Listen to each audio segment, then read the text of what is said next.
వాక్యము వినడం అంటే ఏమిటి, అసలు వాక్యం అంటే ఏమిటి అని అడిగాను.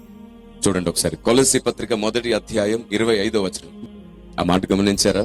వాక్యం అంటే ఏమిటి అని అంటే మనం అనుకుంటున్నాం వాక్యం అంటే ఏమిటి, హెచ్చరికలు, బుద్ధి మాటలు, ఈ భూమి మీద ఎలా బ్రతకాలి, కుటుంబం ఎలా ఉండాలి, అన్నదమ్ములు ఎలా ఉండాలి, ఇలాంటివే వాక్యం అని అనుకుంటున్నాం మనం. అవును, వాక్యంలో నుండి అలాంటి సంగతులు కూడా వస్తాయి. వాక్యం హెచ్చరిస్తుంది, వాక్యం సరిచేస్తుంది, వాక్యం నడిపిస్తుంది, బలహీనులను బలవంతులుగా చేయడానికి వాక్యం ప్రోత్సహిస్తుంది కూడా. నిజమే. కానీ వాక్యం అంటే కేవలం హెచ్చరికల బుద్ధి మాటలు మాత్రమే కాదు. వాక్యం అంటే ఆదికాండం నుండి ప్రకటన గ్రంథం వరకు భక్తుల జీవిత చరిత్రల నుంచి వచ్చే పాఠములు మాత్రమే కాదు. ఇదిగో ఇక్కడ పౌలు భక్తుడు పరిశుద్ధాత్మ పూర్ణుడై పలికిన మాట ఏమిటో తెలుసా?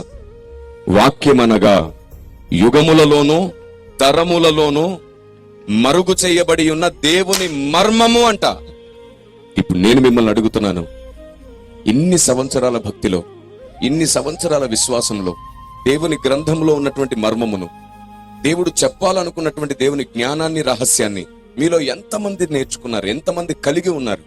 ప్రతి ఆదివారం మందిరానికి వెళ్ళి ఎంతమంది దేవుని జ్ఞానాన్ని, దేవుని మర్మం నేర్చుకుంటున్నారు?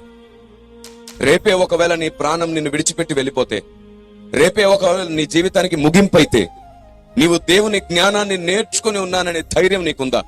పరలోక రాజ్యంలో నువ్వు అధిక మహిమలో ఉండగలుగుతావా?